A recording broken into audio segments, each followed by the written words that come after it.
Assalamualaikum warahmatullahi wabarakatuh. Alhamdulillahirabbil alamin wa bihi nasta'in ala umurid dunya waddin wassalatu wassalamu ala asrofil anbiya'i wal mursalin wa ala alihi wa sahbihi ajmain. Amma ba'd. Sebagai muslim, sudah seharusnya kita mengungkapkan kegembiraan dan rasa syukur di bulan Maulid ini atas menyambut hari lahir Baginda Muhammad Sallallahu Alaihi Wasallam.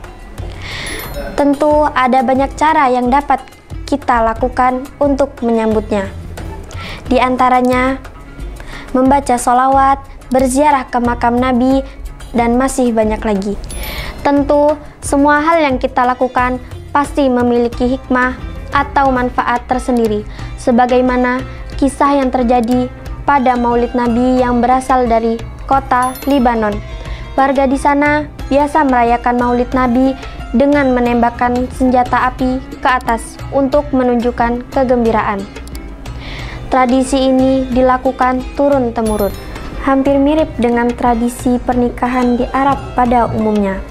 Suatu ketika, seorang putri beragama Nasrani Bani Khatas ikut melihat perayaan tersebut. Nasib naas menimpanya. Seorang dari mereka melepaskan senjata.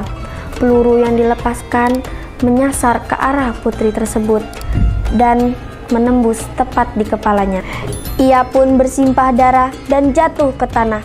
Ibunya yang melihat itu berteriak histeris, "Putriku! Putriku!" Dengan segera anaknya dilarikan ke rumah sakit Hasan Hamud. Sayang, pihak rumah sakit tidak bisa berbuat apa-apa karena pendarahan di otak terlalu parah. Mereka menyarankan untuk segera merujuk ke rumah sakit di Amerika yang lebih kompeten.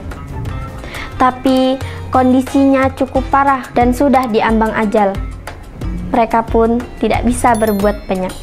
Sementara ibunya karena panik penuh kecewa dan marah, dia menjerit-jerit dan berkata, "Di manakah engkau, hai Muhammad, yang mengaku sebagai nabi?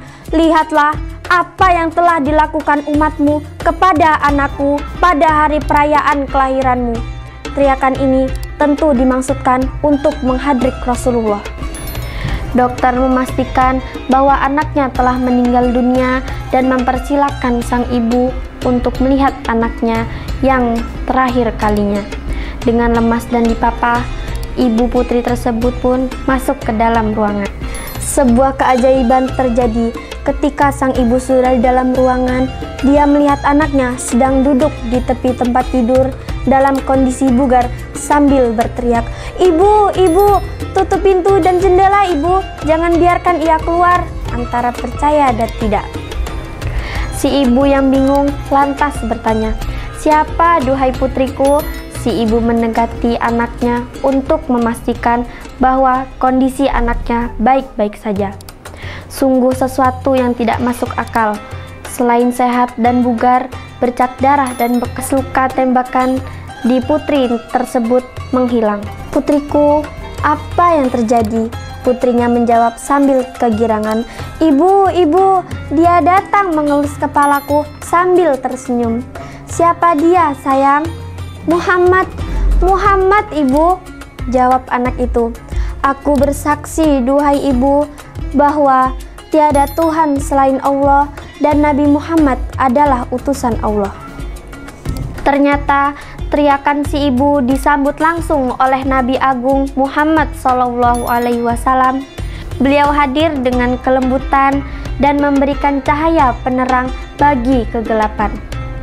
Syahadat ini lalu diikuti para dokter yang menyaksikan peristiwa tersebut dan seluruh warga di desa tempat putri tersebut tinggal. Sungguh tidak masuk akal sekali, bukan? Tapi apa sih yang tidak bisa dilakukan oleh Allah Subhanahu wa Ta'ala? Jika Allah sudah berkehendak, maka apapun yang tidak mungkin pasti akan terjadi. Apalagi dengan perantara kasihnya, yaitu Baginda Nabi Muhammad Sallallahu Alaihi Wasallam. Maka selagi berada di bulan yang mulia ini, marilah kita perbanyak salawat agar mendapat syafaat di hari yaumil akhir kelak. Sekian dari saya. Wallahul muwaffiq ila aqwamit thoriq. Assalamualaikum warahmatullahi wabarakatuh.